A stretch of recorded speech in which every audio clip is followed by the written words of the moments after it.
archaeological discoveries in Bahrain. Last week, we were exploring the archaeology of Muharraq town and Samahij, Christianity, Islamization.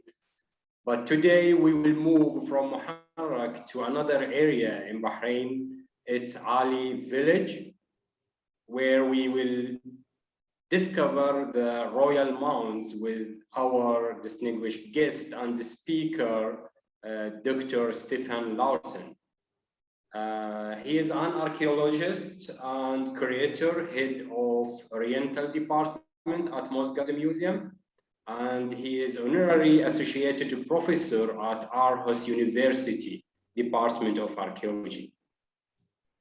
He is director of Danish Archaeological Mission in Bahrain since 2010, if I'm not mistaken here. He published many articles and books about the archaeology in different parts of the world, and he is a specialist in Delmon, especially in burial mounds. For his lecture today, he will present the results of the last 10 years or the last decade of joint Bahrain Authority of Culture and Antiquities and Mosgard Museum archaeological exploration at the Royal Mounds of Ali. So, Dr. Stefan, you have the floor, please. Many thanks for this kind introduction, Dr. Salman al-Mahari. I'm very happy to have been invited to give this talk in the lecture series on the latest archaeological excavations here in Bahrain.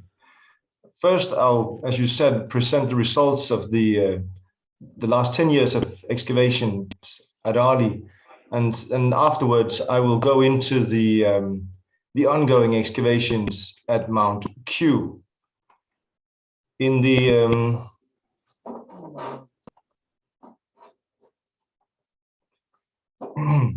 in the 1950s photo, you can see here there are some of the royal mounds, which consist of 14 monumental tombs dating to the early 2nd millennium BC. The Royal Mounds of Ali project is, as Dr. Salman Mahari said, a long-standing collaboration between the Bahrain Authority for Culture and Antiquities and Moscow Museum in Denmark.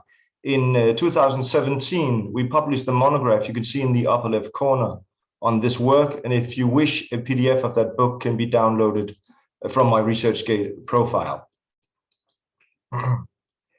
Today, the site has become completely engulfed in the urban fabric of the Ali village, but fortunately in 2019, the Kingdom of Bahrain successfully had the Royal Mounds enshrined on the UNESCO World Heritage List. In the foreground of this picture, you can actually see the ongoing excavation at Mount Q, which I will talk about later. The monuments at Ali have always featured prominently in the landscape of Bahrain, and for that reason, visiting European scholars and others have long speculated that they were the tombs of some forgotten kings of old.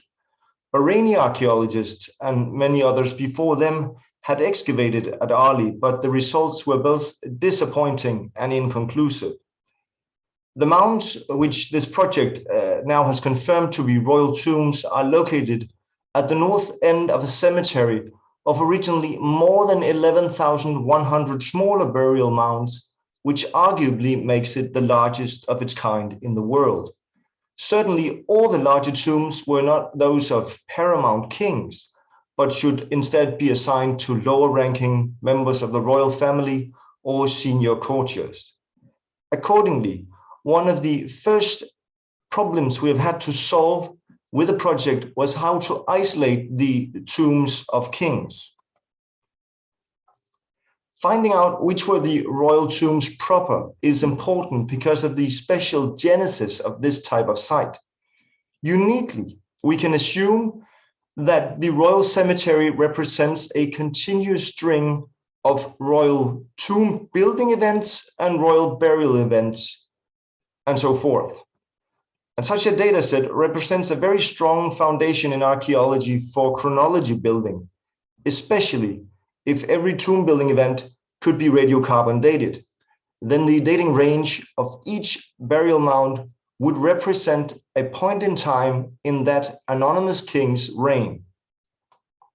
As you can now see in the red box, much has been destroyed since the 1950s when the mounds could be mapped. And this presented our project with some general problems. Matters here were further complicated by the fact that the remaining monuments have all been looted and ransacked in antiquity. The project's empirical foundation had to be improved through a combination of intensive archive studies and new excavation. Excavations have so far been conducted at a total of 16 mounds, but the daunting size of the monuments and their value as heritage sites prevents their full excavation. The strategy has been to clear out older disturbances and thereby expose enough of the original royal tomb architecture to allow us to reconstruct them digitally. For each mound, the existing architecture was documented and a reconstruction was created to support further analysis. Fortunately, from an archaeological point of view, the architecture of the royal tombs has gone through both substantial and gradual change across the lifespan of the dynastic cemetery. The ring walls you can see here were, each of these drums were clad in limestone aslars of huge proportions. Elite and royal mounds always had two chambers on top of each other, and these were sometimes 10 meters high combined. The ground plan of elite and royal burial chambers were always constructed in the shape of a capital Latin letter H. As you can see in this case of the tomb shown here, access to the chamber was by way of a passage, which we call a dromos passage. Over time, the dromos passages fell out of fashion and were replaced by vertical shafts. After the introduction of vertical access shafts, chamber architecture also becomes more elaborate. In the case of the royal tomb I show you here, a massive support structure was furthermore erected to uphold the huge two-storied chamber. The distribution of dromos access passages gives us a good impression of how the royal cemetery started to emerge. Here you can see the contrasting distribution between,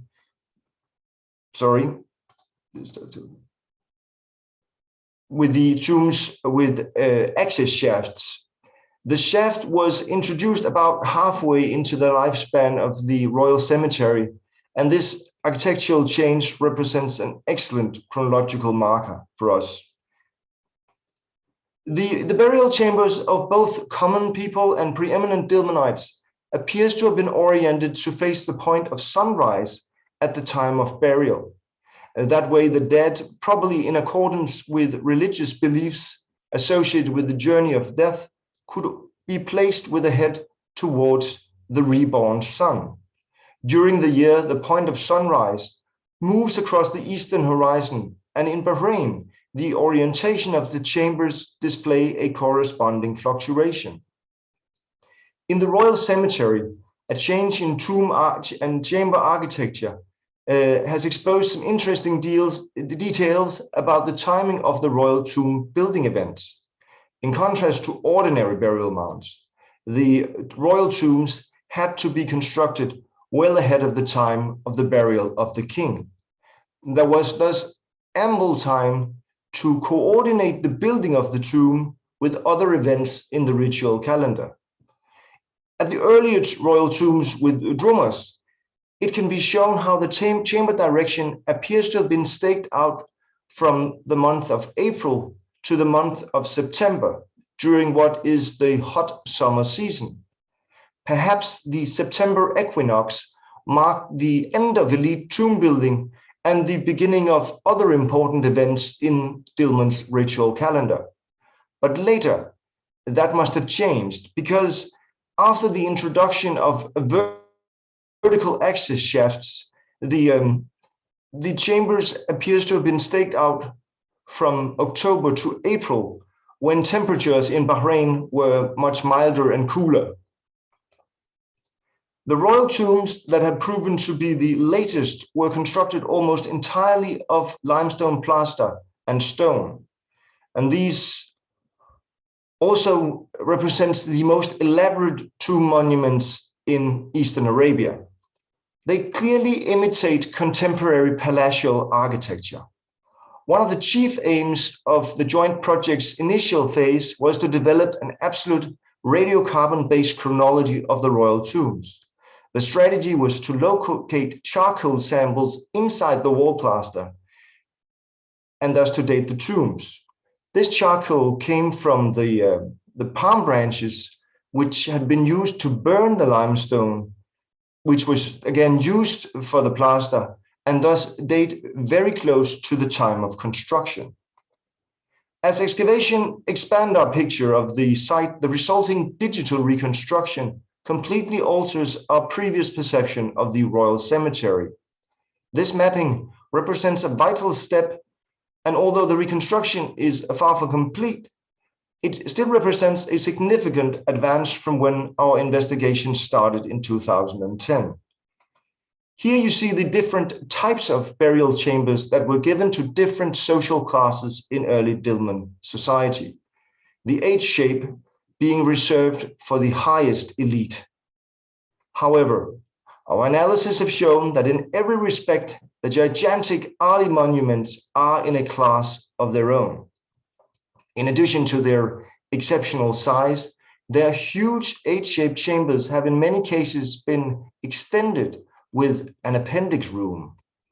The introduction of these appendix rooms must have been motivated by a need to architecturally distinguish the tombs of kings from lower ranking royals.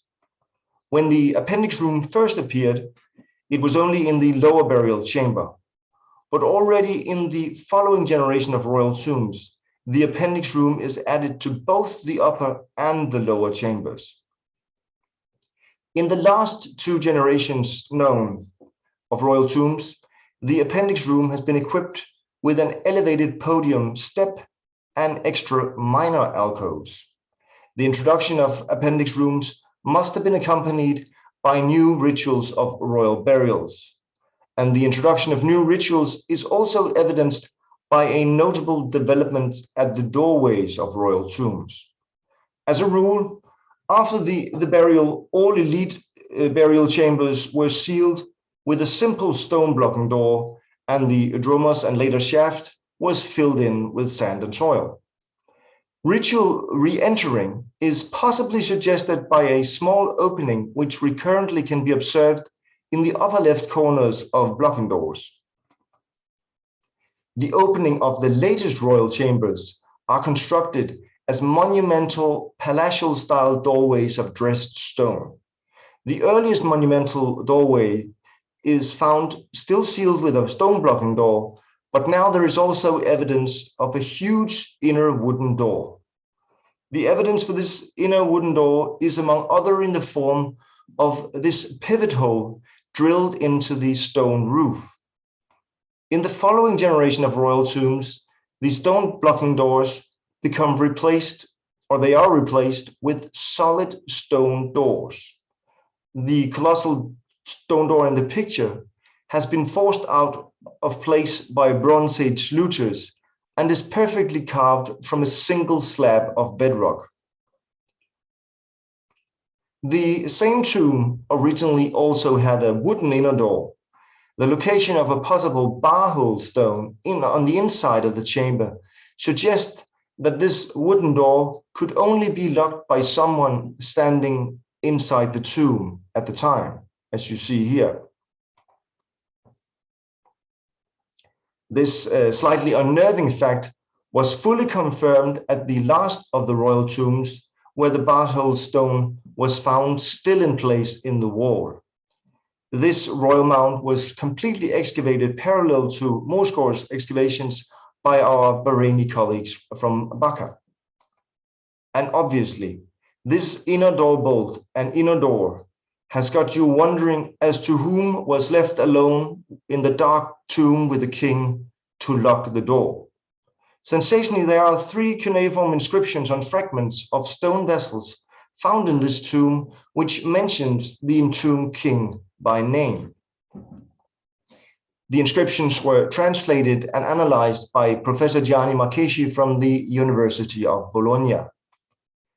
The inscriptions identify two kings of Dilmun, and their discovery is a virtual breakthrough in our understanding of ancient Dilmun society.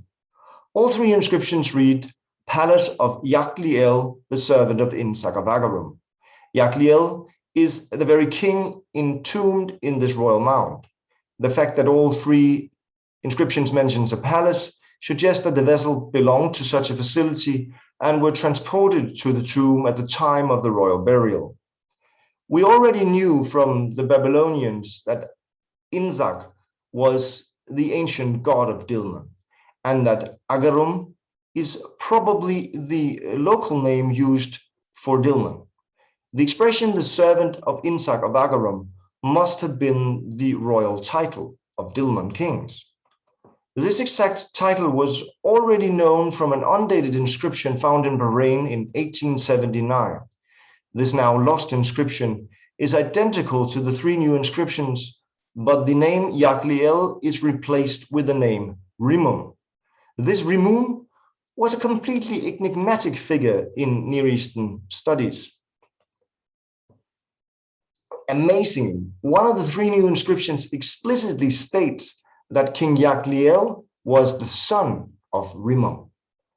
Equally exciting, the analysis allows us to identify the tomb of Yakliel's father and predecessor, because instead of the usual H-shaped chamber with 4 alcoves, it was for some reason very important for Yakliel to get a tomb with 6 alcoves.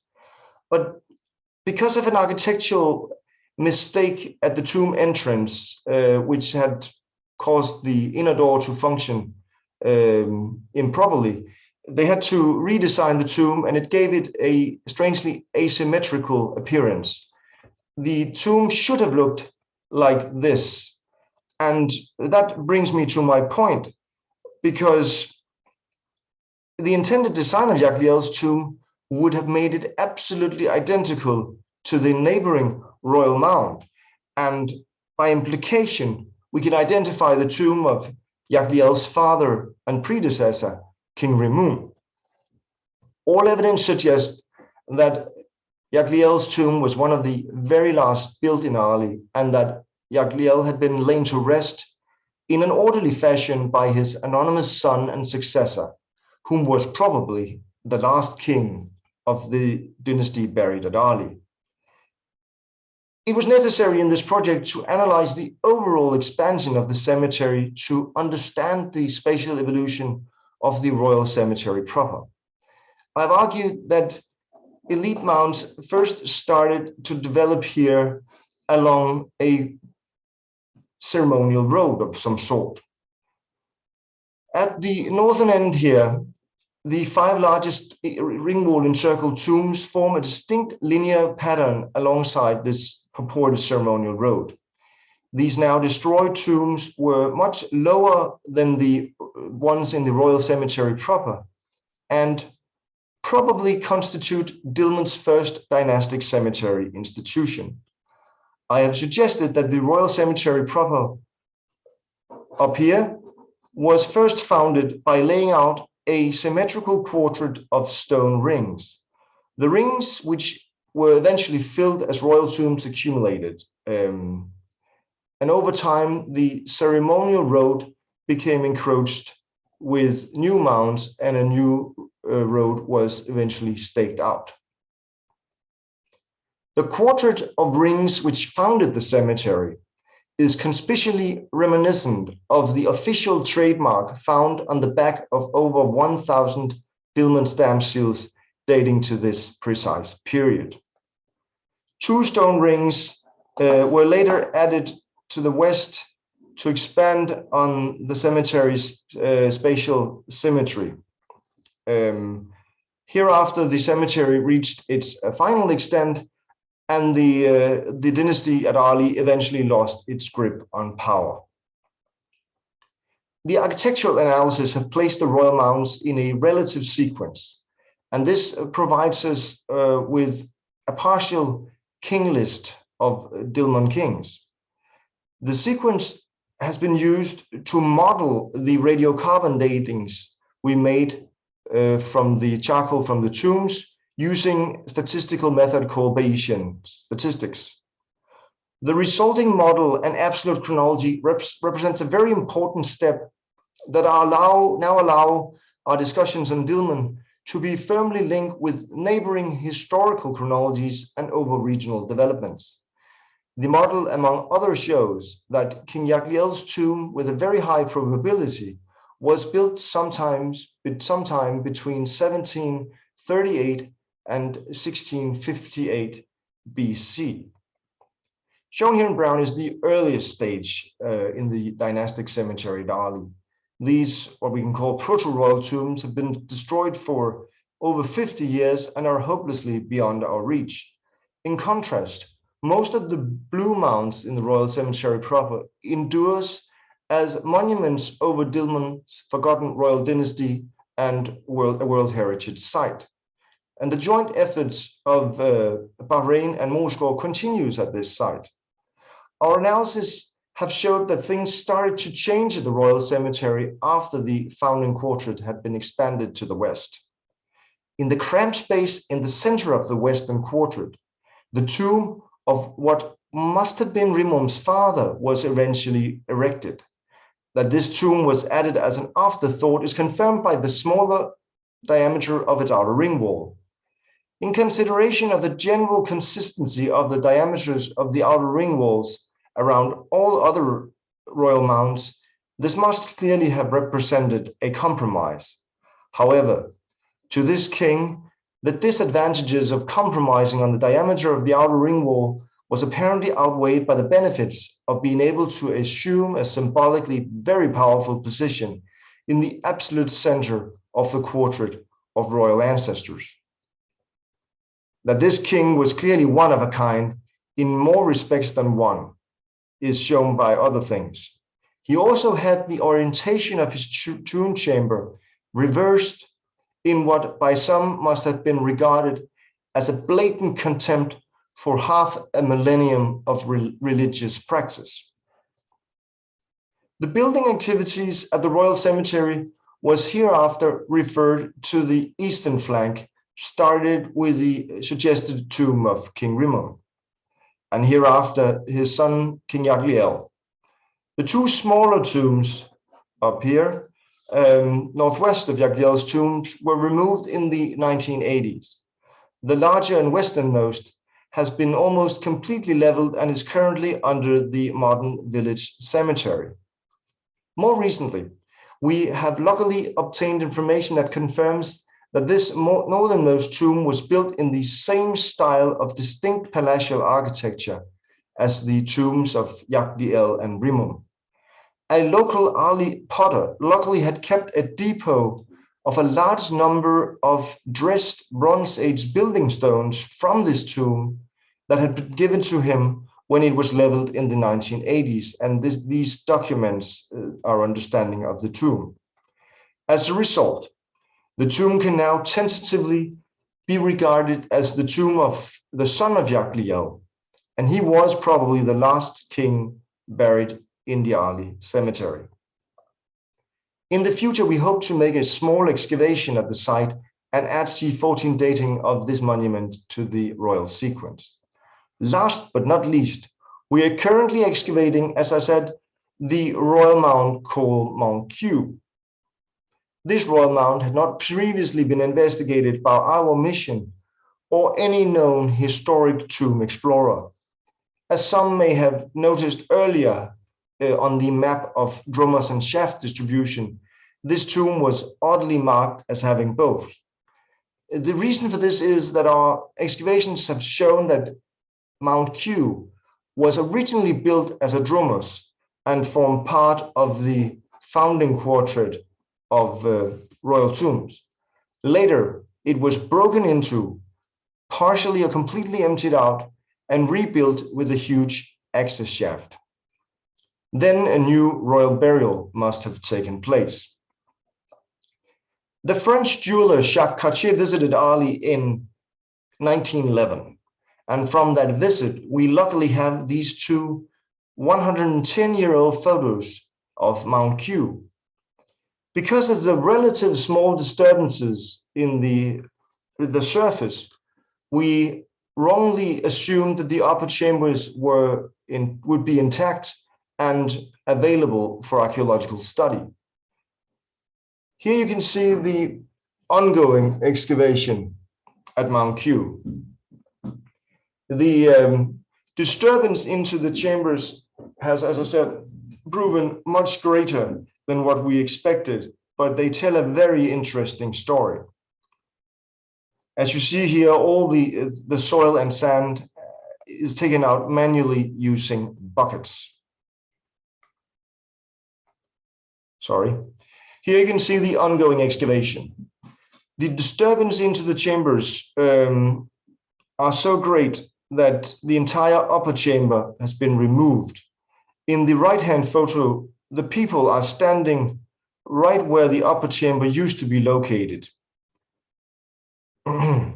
Unfortunately, this chamber has been so violently destroyed that most of its masonry, stone masonry, is now found in the lower chamber. Due to the nature of archaeology, we have to observe the events backwards from the surface and top down. So some of the youngest activities encountered at Mount Q are found first, and they date to what we call Caledon period 3A. This is a period we've normally not seen at the Royal Mounds. Originally, complete pottery vessels from this period have been found crushed between the huge stones in the top of the lower chamber. Part of one pottery vessel was also found higher up in the fill. Currently, we don't fully understand why this pottery is here, if it represents a later burial. But it demonstrates that the refilling of the looter's pit did not happen before 1600 BC. In one of its corners, the access shaft was preserved to its full height, as you can see with me there standing on the ladder. And it demonstrates that the shaft was originally 10 meters deep. Here, the Bronze Age ledges around the shaft have been cleared of the protective sandbags.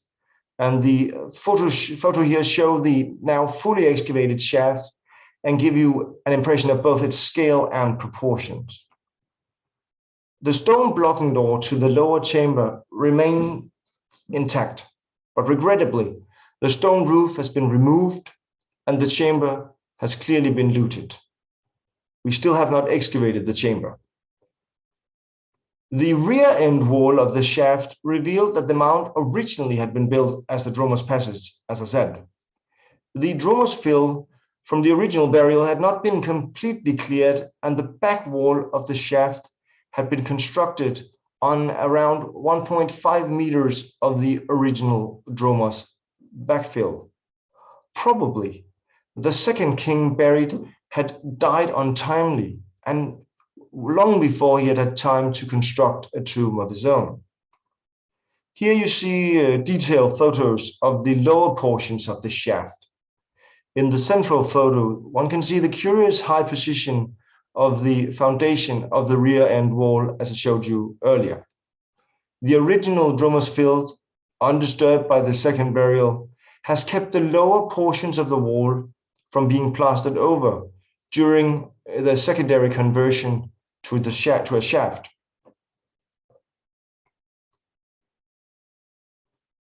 Excavation of the shaft fill made it clear that the tomb had been entered before, and that was how we discovered this. It also became clear that the upper 3 meters of the stone blocking door had been opened and a layer of door stones was found resting on the corresponding layer of shaft fill. Later, the door had been sealed again with other stones, and in that process, the original burial was probably looted, at least partially cleaned out. The workers who converted the Dromos into a shaft spilled a substantial amount of plaster, and on the surface of the original dromos fill. The blocking door that had been partially opened at this time had been covered by a flow of this plaster, which entered to some degree the chamber. The workers who converted the dromos into a shaft spilled this plaster on top of a layer of broken pottery. And this broken pottery all date to the early Dilmun period 2 BC. And it must have been cleared out from the primary royal burial. They had apparently been removed from the original burial and were found discarded and broken in front of the, at the time, open blocking door. Here you see the around 20 partial storage vessels refitted. The vessels and probably remains of decaying foodstuff were taken out from the chamber in preparation of the second royal burial. We don't see any unusual or high status objects, so probably they are either removed as treasure or they were kept inside in respect for the first inhumation and the first king entombed. The upper chamber doorway was almost completely destroyed, as I said. In the lower chamber, the division of the blocking door in two separate stages is clearly visible here. And the gray fill between represent the conversion spill plaster which flowed into the chamber at this time. And then, of course, after the second burial, the blocking door was resealed by new stones. After the second burial, the open shaft appears to have functioned as a sacred space where the cult of the royal ancestor could be performed in private. Belonging to the second burial and these post-inhumation rituals were 4 copper dress pins and the remains of some shell meals, which were all found resting on the surface of the shaft ledge over in the left-hand side.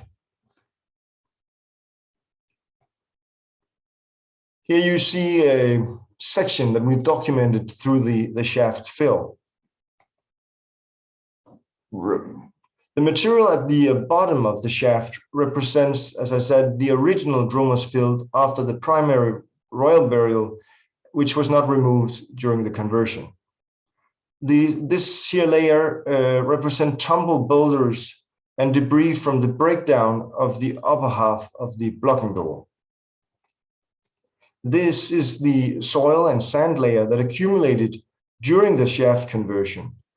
The pottery that was cleared from the chamber was found on the surface of this layer and cast into the gray layer of representing the plaster spill. After the second burial and the resealing of the door, the shaft was closed with this fill.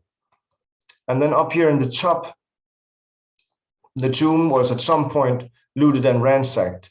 And the top fill represents the refilling or perhaps deliberate restoration that happened sometime after the looting.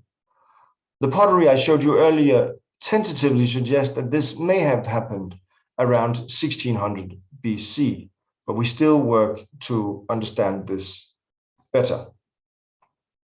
And in conclusion, I will now recapitulate and show you some of the most important findings in regard to the royal sequence, which we've made since the first results were published in the book. We have obtained a better understanding of the spatial development of the site. The royal tomb, here called the cemetery mound, is the one located under the modern village cemetery. It can, as I said, now be established to be contemporary with the tombs of Rimam and Yagliel, and as I said, it probably represents the tomb of the son of King Yagliel, hopefully C14 datings will help us fix it in the sequence later. And then down here, we can see, we can add the primary phase, the first royal burial in Mount Q, the one which is associated with the founding quartet of royal tombs. But from the first quadrant, we only have radiocarbon datings from this Mount Q and from the one we call Mackay or Mackay tomb 29. So we also have to work more on that issue. And the secondary burial and the shaft conversion is not fully radiocarbon dated yet. And at the moment, it may actually date to the entire period of the royal cemetery where shafts were in use.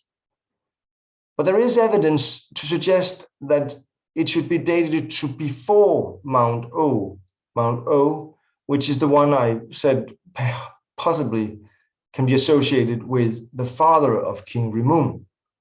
Alternatively, but less likely, it may date to what we call period 3A or 1600 BC or thereafter. This October, Baca and Morsgaard continues our joint excavations at Mount Q and hope for exciting new discoveries. Thanks to Sheikh Ahmed bin Mohammed Al Khalifa, thanks to Dr. Salman Al Mahari, and thanks to Baca and Bahrain for allowing us to conduct this research. And thank you for your attention.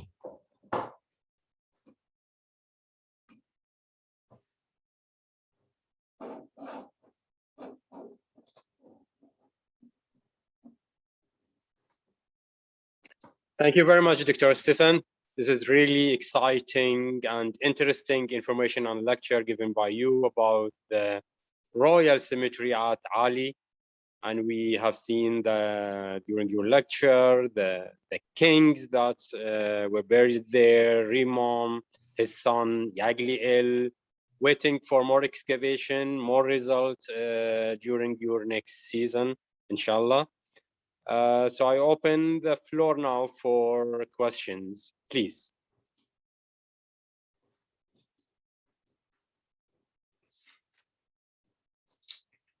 If anybody has any questions, Fadwa, can you follow this, please?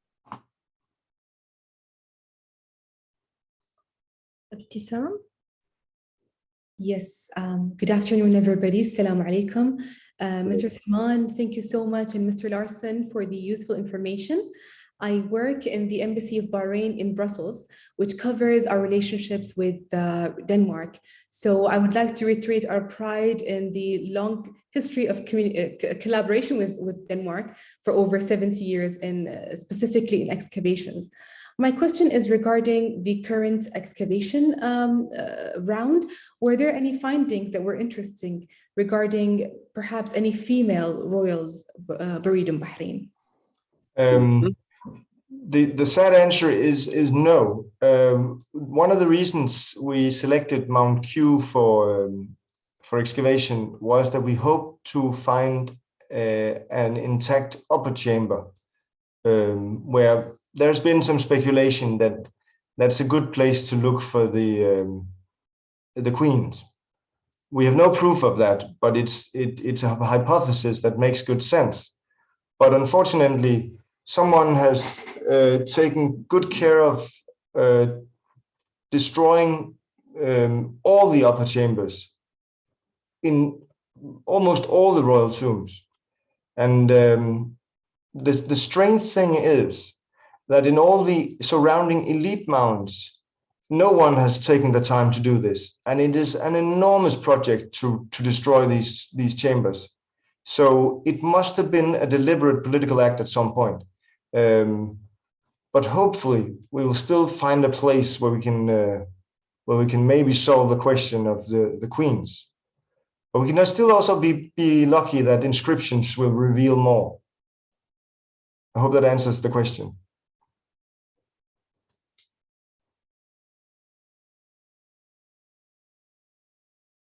Thank you, Dr. Fadwa. There is any more questions?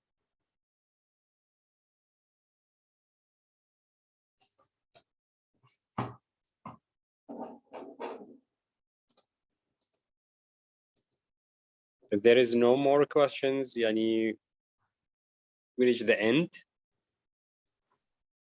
No more question, Fadwa? No, sir. Okay. Thank you very much. Thank you for all of you, our audience, our guests. Many thanks on behalf of BACA. We'd like to thank you, Dr. Stefan. There is Ali Ardan, I think. Somebody raise hand.